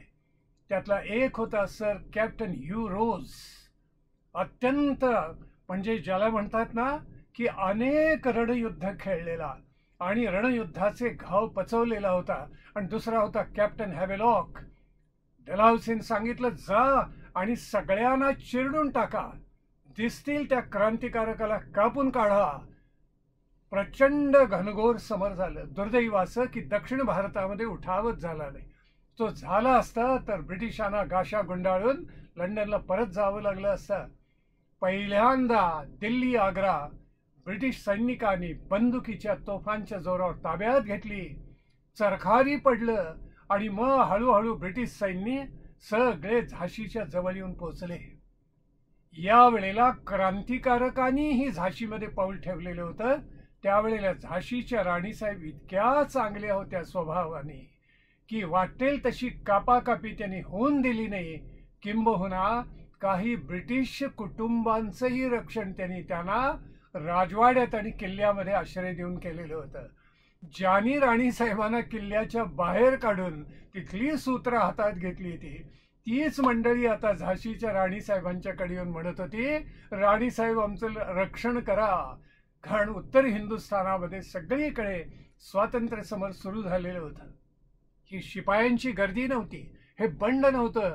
भारताच्या स्वातंत्र्याचा हा अलौकिक लढा होता आणि काहीच दिवसामध्ये झाशीच्या राणीसाहेब त्यात सहभागी होणार होत्या. आता असं झालं, कॅप्टन सर ह्यू रोज आला आणि यावेळेला झाशीचं दत्तक विधान नामंजूर झालेलं होतं आणि झाशीच्या राणीसाहेबांची पेन्शनही नीट देत नव्हते. त्यांच्यावर जितका अन्याय अत्याचार करता येईल तितकं करण्याची ही जबाबदारी मेजर एलिस, मेजर माल्कमनी उचललेली होती. आता तर उघडपणे ब्रिटिशांची सेना झाशी जिंकण्यासाठी झाशीजवळ आली. सर ह्यू रोजच्या मनामध्ये आलं की प्रथम चरखारी घ्यावं का प्रथम झाशी घ्यावं, आणि त्यांनी निर्णय केला चरखारी कानपूरकडे जाण्याच्या ऐवजी समोर असलेली झाशी ताब्यामध्ये घ्यावी. आणि त्यांनी दुर्बीण घेतली आणि त्या दुर्बिणीमधून झाशीचा किल्ला आणि परिसर पाहिला आणि तो हसला. आणि त्यांनी गव्हर्नर जनरलला तार पाठवलेली होती, 24 तासात झाशी ताब्यामध्ये घेतो. पण त्याचा लवकरच भ्रमनिरास होणार होता. या वेळेला झाशीच्या राणीसाहेबांनी युद्धाची सगळी जय्यत तयारी ठेवलेली होती. पुन्हा किल्ला ताब्यामध्ये घेतलेला होता. भगवनिशाण हे वरती फडकायला लागलेलं होतं. सगळ्या तोफा पुन्हा सिद्ध झालेल्या होत्या. दारुगोळा सज्ज झालेला होता. स्त्रियांची पलटण पुन्हा सिद्ध झालेली होती. आणि राणीसाहेबांनी 1858चा प्रारंभ झालेला होता. त्यावेळेला झाशीच्या शहरातून अनेक लोकांना राजसभेमध्ये बोलावून एक प्रचंड समारंभ केला. त्या समारंभाचा हेतूच हा होता की राष्ट्रभक्तीच्या एका सूत्रामध्ये सगळ्यांना गोवून टाकावं. आणि त्याच्यामध्ये त्या फार मोठ्या प्रमाणात यशस्वी सुद्धा झालेल्या होत्या. मार्च महिन्याच्या शेवटच्या भागामध्ये कॅप्टन सर यू रोज येऊन पोचला आणि त्यांनी भरा काशीच्या भोवती, झाशीच्या भोवती सगळे मोर्चे लावले. हे मोर्चे लावून तो युद्ध करायला सिद्ध झालेला होता. पहिले काही दिवस छोट्या चकमकीमध्ये गेले आणि झाशीच्या राणीसाहेबांनी गुलाम गौस खाला आज्ञा दिली, गुलाम गौस खा, आता हे निर्वाणीचं युद्ध आहे, लक्षात ठेव. आणि झाशीच्या तटावरून प्रचंड तोफा आवाज करायला लागल्या. धडा धडा धडा आवाज करत भवानी शंकर, कडक बिजली, नालदार, घनगर्ज तोफांचे गोळेच्या गोळे येऊन त्या ब्रिटिश सैनिकांवर कोसळायला लागले. ब्रिटिशांची अपरिमित हानी जर कोणी केली असेल तर घनगर्ज तोफेने केलेली आहे. त्याला हा Sir Hugh Rose whistling Dick म्हणायचा. एखादी शीळ घालावी तसा त्या तोफेतून गोळा बाहेर पडतो, पण तो पडल्यावर आमचे 50 सैनिक मारल्याशिवाय राहत नाही याबद्दल त्याची खात्री होती. तशी तिने त्याच्या दैनंदिनीमध्ये नोंद सुद्धा केलेली आहे. त्याला वाटलं तर किल्ला 1 दिवसात घेता येईल, पण अजिबात घडलं नाही. 23 मार्च पासून त्या महिना अखेरपर्यंत पहिल्या काही चकमकी झडल्या आणि मग मात्र तो संतापला आणि तो म्हणाला, आज 1 दिवसात 29 मार्चला किल्ला घ्यायलाच पाहिजे. घनघोर युद्ध झालेलं आहे. अनेक माणसं मारली गेली, किल्ल्यातली मारली गेली, ब्रिटिशांशी मारली गेली. किल्ला काही युरोजच्या ताब्यात आला नाही. 29 मार्च उजाडला आणि संपला. 30 मार्च उजाडला, संपला. एक दिवस पुढे जातोय. 5 एप्रिल उजाडलं तरी किल्ला त्या सर यू रोजला घेता आलेला नव्हता. मग मात्र तो पिसाळल्यासारखा झाला. काय करावं त्याला कळेना. त्याच्याही तोफानी किल्ल्याचं प्रचंड नुकसान केलेलं होतं. आणि 5-6 एप्रिलला ब्रिटिशांच्या तोफांचा असा प्रचंड मारा झाला की एका बाजूची सगळी तटबंदीच उद्ध्वस्त होऊन गेली. पण तोपर्यंत रात्र झालेली होती आणि त्यामुळे दुसऱ्या दिवशी सकाळी हल्ला करायचा असा एक योजनेचा भाग कॅप्टन सर यू रोजने ठरवून घेतला. त्याला कल्पना नव्हती की राणीसाहेब किती चतुर आहेत. त्यांनी त्या रात्रीमध्ये ती तटबंदी पुन्हा बांधून काढली आणि सकाळ झाल्यावर सर यू रोजनी पाहिलं. तो आश्चर्याने अक्षरशः थक्क झाला आणि पाहतच राहिला. पुन्हा घनघोर युद्ध झालं. तोफांचा मारा झाला. काही गोळे किल्ल्याच्या आत सुद्धा येऊन पडले. पाण्याचा साठा उद्ध्वस्त झाला. पाणी कमी पडायला लागलं. तरी राणीच्या आईसाहेब, या झाशीच्या राणीसाहेब इरेसरीनं झुंजत होत्या. प्रजाजनांच्या त्या आईसाहेब खरोखरच. आणि त्यांना एक स्वप्न असं पडलं की एक अत्यंत लावण्यवती नखशिखांत अलंकार आपल्या देहावर घातलेली प्रगट झाली त्यांच्या स्वप्नामध्ये.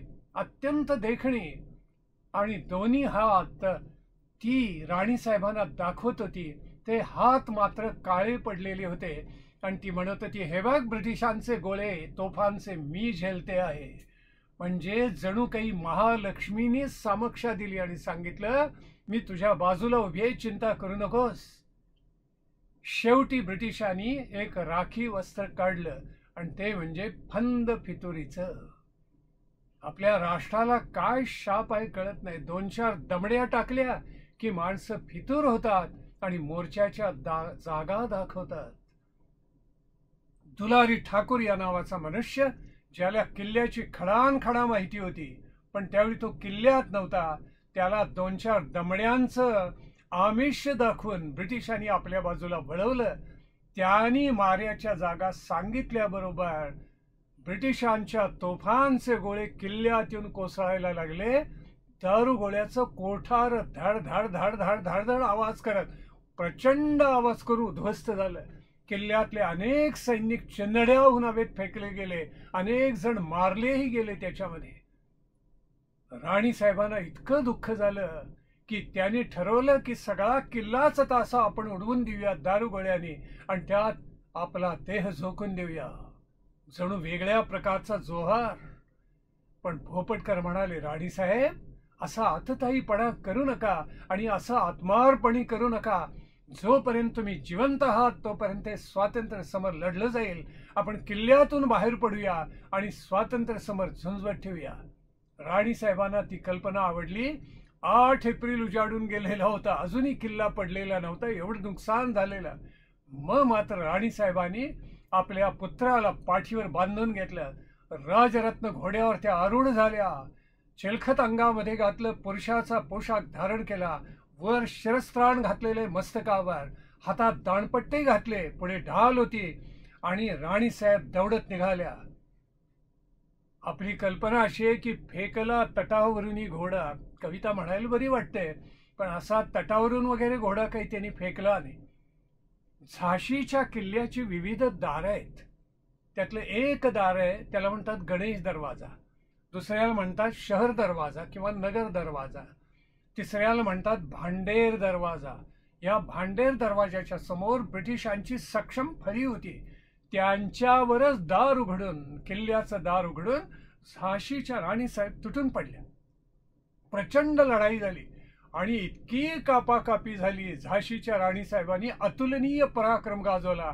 फळी फोडली, चिरली, उद्ध्वस्त केली ब्रिटिशांची फळी आणि त्यातून मार्ग काढून झाशीकडून कालपीकडे त्या बेहाय दौडत निघाले. हे ज्यावेळी त्या युरोजला कळलं, त्याचा जळफळाट झाला, संताप झाला आणि कॅप्टन बावकर नावाच्या एका अधिकाऱ्याला त्यांनी पाठलागावर पाठवून दिलं. वाटेमध्ये दती याच्या अलीकडे बावकरनी राणीसाहेबांना गाठलं. तिथेही झुंज झाली. त्याच्या दंडावर राणीसाहेबांची तलवार अशी पडली की हात तुटता तुटता वाचला, पण जखमी होऊन बावकर खाली कोसळला आणि ब्रिटिशच्या त्या तुकडीनं माघार घेतली. राणीसाहेब तशाच दौडत पोचलेल्या आहेत. संध्याकाळी त्या पोचल्या त्या दतिया संस्थानामध्ये. यावेळेला एक प्रसंग असा अजब घडून गेला की तोपर्यंत ब्रिटिशांचे उन्मत्त सैनिक झाशी शहरात घुसलेले होते आणि त्यांनी बिजन केलं.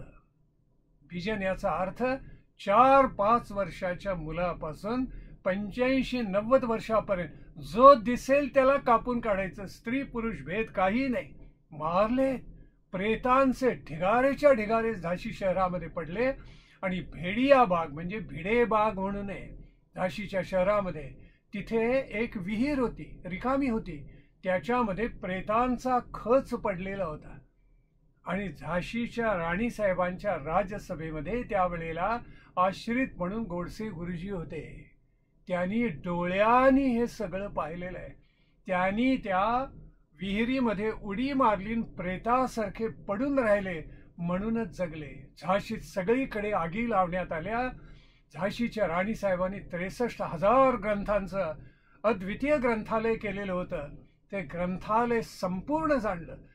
सगळे ग्रंथ रस्त्यावर फेकून देण्यात आले ब्रिटिशांच्या वतीनं आणि त्याला आग लावली. पण इतके लोभी ब्रिटिश की त्यांनी त्याच्यावरची चांदीची, सोन्याची, चंदनाची वेष्टनं मात्र काढून घेतली ग्रंथावरची. ही नोंद आपल्या लोकांनी नव्हे तर त्यांच्याच डॉक्टर लो यांनी केलेली आहे. आणि तो म्हणतो ब्रिटिश सैनिक इतके उन्मत्त झाले की कोणाचाही गळा चिरावा, घरामध्ये घुसावं, मिळेल ती संपत्ती लुटावी असं सुरू झालं. झाशी पडलं. इतकं दुःख झाले राणीसाहेबांना. माझी झाशी गेली. महालक्ष्मीच्या मंदिराला तोशिष लागेल. दोन्ही डोळ्यातून घळघळा गंगा यमुना वाहिलेत राणीसाहेबांच्या. पण थांबून इलाज नव्हता. पण या बिजनमध्ये वाचलेले गोडसे गुरुजी नेमके पळत निघालेले दतिया संस्थानाच्या जवळ आले आणि त्यांनी पाहिले तुकडी दौडत आली. भीतीनं त्यांचा जीव निम्मा झाला आणि जवळ आल्यावर त्या संधी प्रकाशामध्ये संध्याकाळच्या त्यांनी ओळखलं प्रत्यक्ष राणीसाहेब. एका विहिरीजवळ त्या गेल्या आणि पाणी शेंदून काढायला त्यांनी बादली आत टाकली. तो गोडसे गुरुजी धावत गेले, त्यांनी नमस्कार केला. राणीसाहेबांनी त्यांना ओळखलं आणि त्यावेळेला ते म्हणाले, राणीसाहेब आपण हे काम करू नका, मी आपल्याला पाणी शेंदून देतो. त्यावेळी त्यांनी हातानेच खूण करून सांगितलं, नको. पाणी शेंदून काढलं, स्वतः प्यायल्या. आपल्या पुत्राला दामोदरालाही ते पाणी दिलं, अन्य सरदारांनी पाणी पिलं. आणि मग त्या ज्या म्हणाल्या ते इतकं निस्संदिग्ध आहे की झाशीच्या राणीसाहेब का लढल्या, स्वातंत्र्य लढ्यामध्ये त्याचं चोख उत्तर त्याच्यामध्ये आहे. त्या गोडसे गुरुजींना म्हणाल्या, ज्याची नोंद माझा प्रवास मध्ये त्यांनी केलेली आहे, मी तर अर्धा शेर तांदूळाची धनीण. पण आज आपल्या भारताचं, आपल्या राष्ट्राचं स्वातंत्र्य संकट आहे, स्वराज्य संकटात आहे, स्वराज्य आणि स्वधर्म संकटात आहे. या स्वातंत्र्य स्वधर्म स्वराज्याला वाचवण्यासाठी मी हातामध्ये तलवार घेतलेली आहे. म्हणून हा स्वातंत्र्य सम्राचा यज्ञ मी मांडलेला आहे. त्या अगोदर त्यांनी बाणपूरच्या मर्दन सिंहाला सुद्धा एक पत्र लिहिलेलं होतं. त्यामध्ये सुद्धा हाच उल्लेख झाशीच्या राणीसाहेबांनी केलेला आहे. एका रात्रीमध्ये झाशी ते कालपी 102 मैलांचं म्हणजे जवळजवळ 250 किलोमीटरचं अंतर घोडदौड करून झाशीच्या राणीसाहेबांनी गाठलं. त्या कालपीच्या किल्ल्यामध्ये येऊन पोहोचल्या की जिथे स्वातंत्र्य सैनिकांचा तळ होता. झाशी कॅप्टन सर यू रोजनी आपल्या ताब्यामध्ये घेतली. कालपीजवळ कूचचं एक मैदान आहे आणि तिथे स्वातंत्र्य सैनिकांनी तात्या टोपे आणि लक्ष्मीबाईंच्या नेतृत्वाखाली प्रचंड युद्ध केलं. ते युद्ध स्वातंत्र्य सैनिकांनी जवळजवळ जिंकलेलं होतं. पण एक राखी उंटांचा रिसाला 5-50 उंटांचा ठेवलेला शेवटी चाल करून आला. प्रचंड धूळ उडाली आणि स्वातंत्र्य सैनिकांना वाटलं की ब्रिटिशांची मोठी फौज आली, पांगापांग झाली. खरं तर राणीसाहेबांनी चाल करून तोफखाना ब्रिटिशांचा बंद पाडलेला होता. पण दुर्दैवानं तो उंटांचा रिसाला आल्यावर पुन्हा सगळे क्रांतिकारकांचं सैन्य पराभूत झालं. इतिहासकार मॅलिसन म्हणतो, उंटासारखा असा वेडावाकडा प्राणी, पण त्याच्याबद्दल मला अत्यंत प्रेम निर्माण झालं, कारण त्यांनी ब्रिटिशांना विजय मिळवून दिला या उंटाने, आणि त्यामुळे भारतावर ब्रिटिशांना राज्य करता आलं. पुढे दौडत दौडत दौडत सगळं स्वातंत्र्य सैनिक तिथून निघाले, कालपी सोडली आणि ग्वाल्हेरच्या दिशेनं गेले. कोटा की सराई नावाची जागा आहे. आता पुढे काय करायचं? रावसाहेब पेशवे तिथे येऊन मिळाले. नानासाहेब अदृश्य झाले. ते या स्वातंत्र्य समराच्या पटावरून कोणी म्हणायचे ते नेपाळमध्ये गेले, कोणी म्हणायचे साधू झाले. नाना प्रकारे नाना प्रकारचे प्रवाद, काही गैरसमज समाजामध्ये उमटलेले होते आणि सगळी सूत्र आता रावसाहेब पेशव्यांच्या हातामध्ये होती. त्यांची आणि राणीसाहेबांची गाठ झाली. राणीसाहेबांनी कमरेची तलवार काढली आणि रावसाहेबांच्या पायावर ठेवून म्हटलं, आपल्याच पूर्वजांनी आम्हाला ही तलवार दिली, पण आता स्वातंत्र्यासाठी कुणी लढायलाच तयार नाहीये. आपापली वतनं जपतायत आणि आपलं राज्य तेवढं छोटं संस्थान सुरक्षित कसं राहील पाहतायत. ही तलवार मी आपल्यालाच अर्पण करते. त्यावेळी रावसाहेब उभे राहिले, सगळी राजसभा उभी राहिली आणि त्यांनी ती तलवार पुन्हा राणीसाहेबांच्या हातामध्ये ठेवून म्हटलं, राणीसाहेबां पण चिंता करू नका, पुन्हा स्वातंत्र्य समर लढूया आणि ब्रिटिशांना पराभूत करूया. राणीसाहेबांनी कल्पना दिली की पेशव्यांनी ज्यांना विशेष पद निर्माण करून दिलं ते ग्वाल्हेरच्या किल्ल्याचे मालक आहेत, म्हणजे शिंदे आहेत, सिंधिया. तेव्हा ग्वाल्हेरच्या किल्ल्यावरून आपण स्वातंत्र्य समर मांडूया. आणि सगळी फौज दौडत दौडत गेली. पण दुर्दैव असं की त्याचे जे मुख्य अधिकारी होते त्यांचं नाव होतं राजवाडे. ते ब्रिटिशांनीच नेमलेले होते आणि नाईलाजानं का होईना ब्रिटिशांना अनुकूल होते. जयाजीराव सिंधियानी सुद्धा स्वातंत्र्य सैनिकांच्या पारड्यात आपलं मत घातलं नाही. दुर्दैव, त्यांनी किल्ला सोडला. किल्ला स्वातंत्र्य सैनिकांच्या ताब्यात आला, पण एकच गोट जागा होता आणि तो म्हणजे राणीसाहेबांचा. पिचली मनगटे तरी उरातील अभंग आवेश, असा एक आवेश हृदयामध्ये धारण करून झाशीच्या राणीसाहेब झंजत होत्या. आणि जून महिन्याच्या उत्तरार्धाला प्रारंभ झाला. त्यावेळेस सर युरोज आणि कॅप्टन हॅवेलॉकची सुद्धा काही अंशी सेना येऊन पोहोचली कोटा की सराईच्या जवळ. 16, 17, 18 जून रोजी घनघोर युद्ध झालेले, प्रचंड. राणीसाहेबांना ज्यांनी 250 किलोमीटर एका रात्रीत झाशीपासून कालपीपर्यंत आणलेलं होतं, तो राजरत्न घोडा आता पडलेला होता. दुसऱ्या घोड्यावर स्वार होऊन झाशीच्या राणीसाहेब इरेसरीनं झुंजल्या. 2 दिवस प्रचंड कापाकापी झाली. कोटा की सराई नावाची जागा आहे, त्या ठिकाणी एक ओढा होता, त्याच्या जवळ रणभूमी होती आणि तिथेच घनघोर युद्ध झालं. युद्धस्य कथा रम्या म्हणतात, पण ज्यांनी त्याच्यात भाग घेतला त्यालाच कळतं की ते घनघोर युद्ध म्हणजे काय. राणीसाहेबांना अंगावर ठाई ठाई जखमा झाल्या, किती जखमा झाल्या. आणि शेवटी राणीसाहेब अवरत नाही आहेत म्हटल्यानंतर एका ब्रिटिश सैनिकाने पाठीमागून त्यांच्या पाठीत गोळी घातली. ती गोळी पाठीत बसल्याबरोबर त्यांना हेलपाटल्यासारखं झालं आणि त्यावेळेला एका समोरच्या ब्रिटिश सैनिकानं दूण नावाचं एक शस्त्र असतं, पुढे टोकदार, त्याला एक भाल्यासारखं टोक जोडलेलं असतं, ते राणीसाहेबांच्या छातीत मारलं.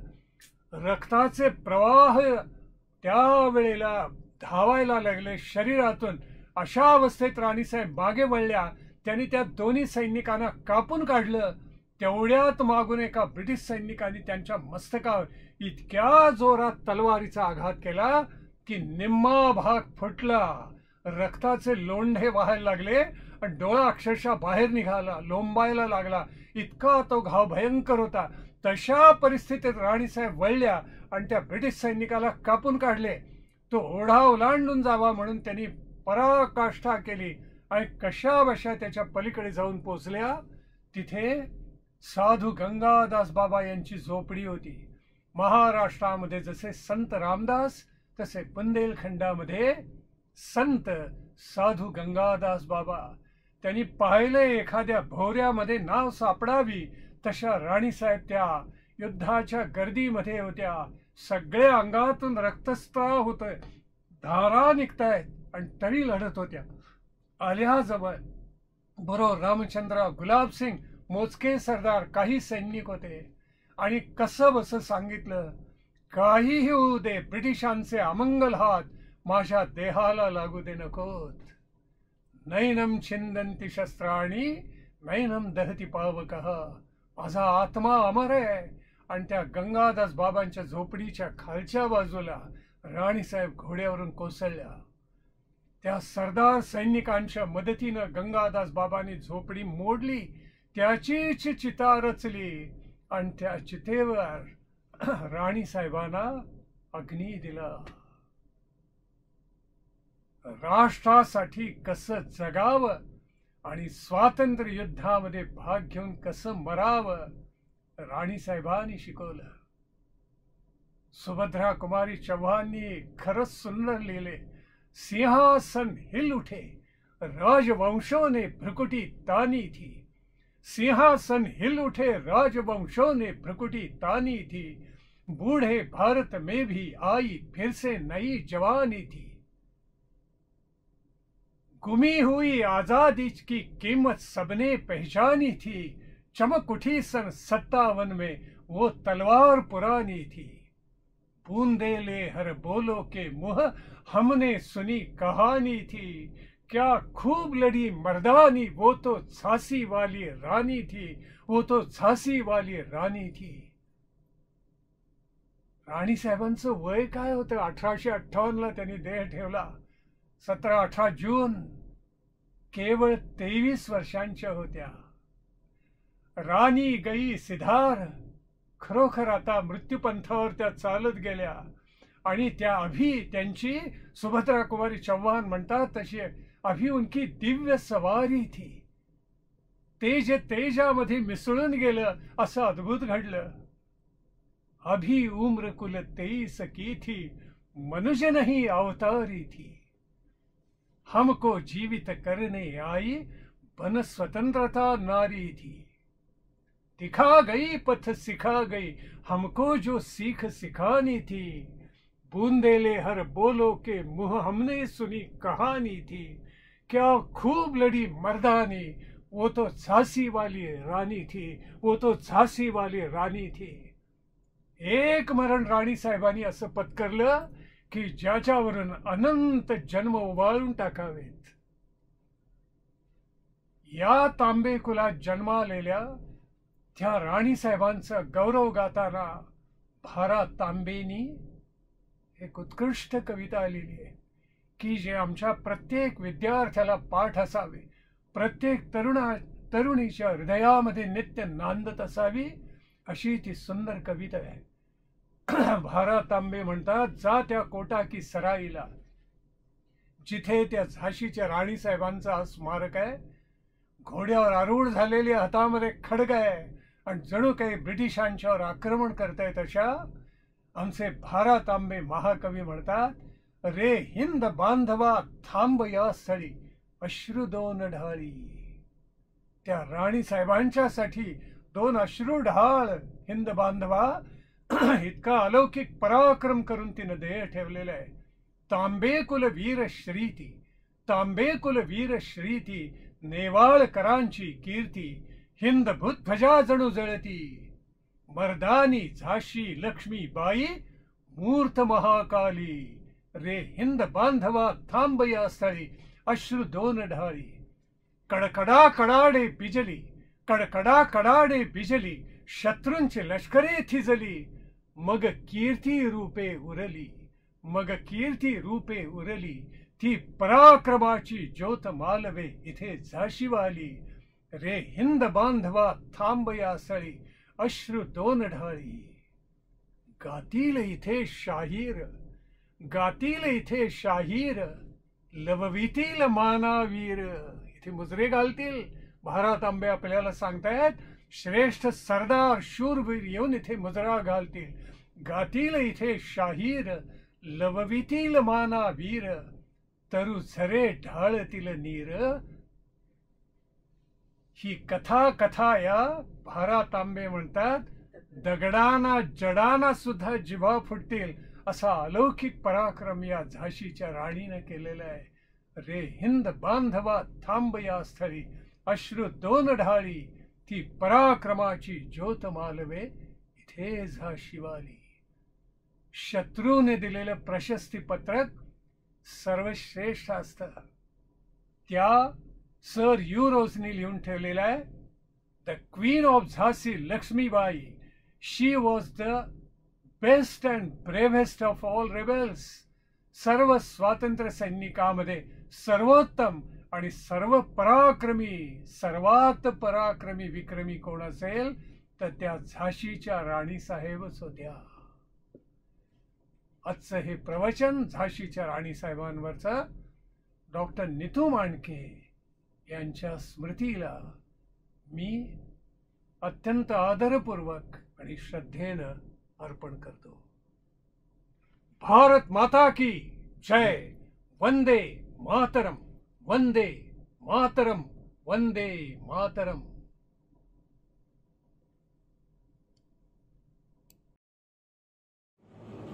गुरुदेव विद्यावाचस्पती डॉक्टर शंकरराव अभ्यंकर यांच्या प्रवचनाने आपण सर्वच जण मंत्रमुग्ध झालेले आहोत आणि आपल्या सर्वांनाच हे वाटतंय की हे प्रवचन अजून सुरूच राहायला हवं होतं, परंतु कालाय तस्मिन् नमः. आणि त्यामुळेच आता आपल्याला या सोहळ्याच्या सांगतेकडे वळावं लागणार आहे. मी पुन्हा एकदा या सोहळ्याच्या आयोजिका डॉक्टर अलका मांडके यांना विनंती करतो की त्यांनी या निमित्ताने या कार्यक्रमाच्या प्रक्षेपणामध्ये, या कार्यक्रमाच्या प्रस्तुतीमध्ये ज्या सर्वांचे अवधानाने अनवधानाने सहयोग लाभलेले आहेत त्या सर्वांविषयी कृतज्ञ भाव व्यक्त करावेत। डॉक्टर अलका मांडके। धन्यवाद विनीत। कोरोना महामारीच्या जागतिक संकटामुळे डॉक्टर नीतू मांडके 17वा स्मृती दिवस यावर्षी बहुधा संपन्न होणारच नाही असे मला वाटत होते, परंतु सर्वांनी सोशल मीडिया वापर करून हा कार्यक्रम संपन्न व्हावा अशी तयारी दाखवली आणि नंतर सर्वांचा सकारात्मक सहयोग मिळाला।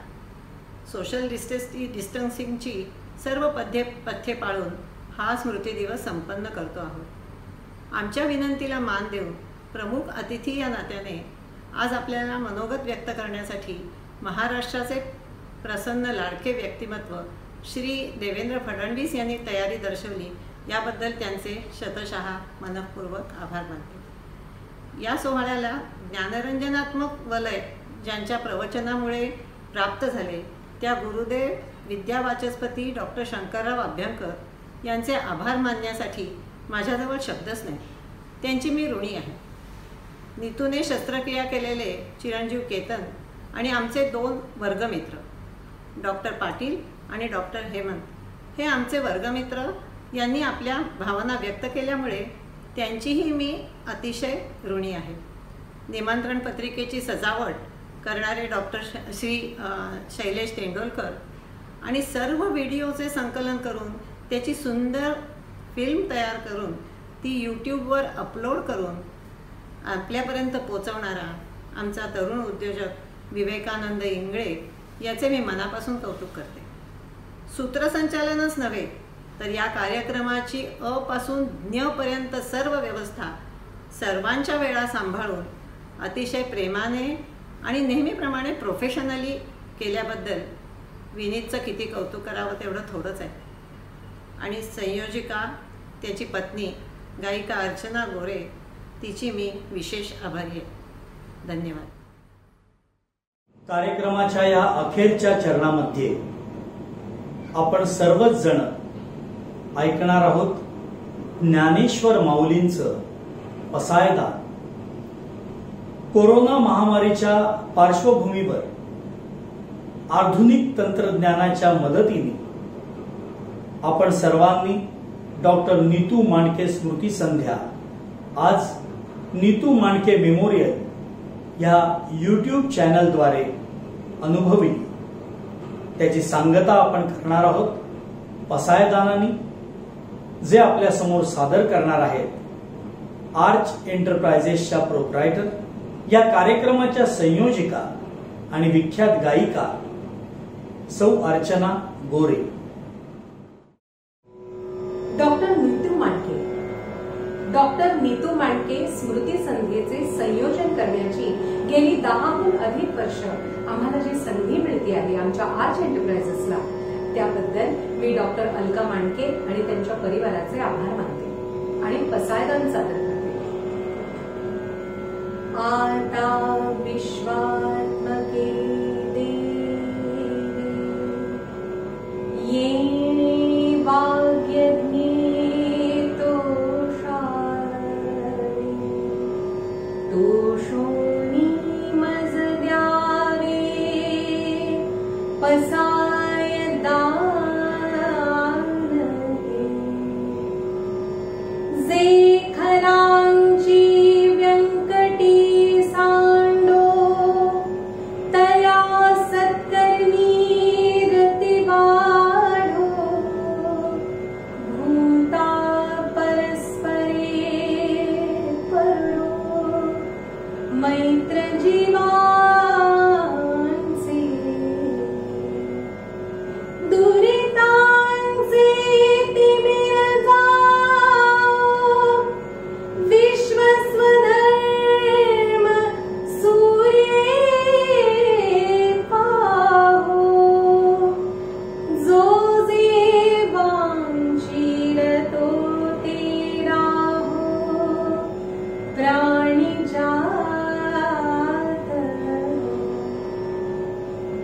वर्षत सकळ मंगळी ईश्वर निष्ठांची मांदियाळी अनवरत मंडळी भेट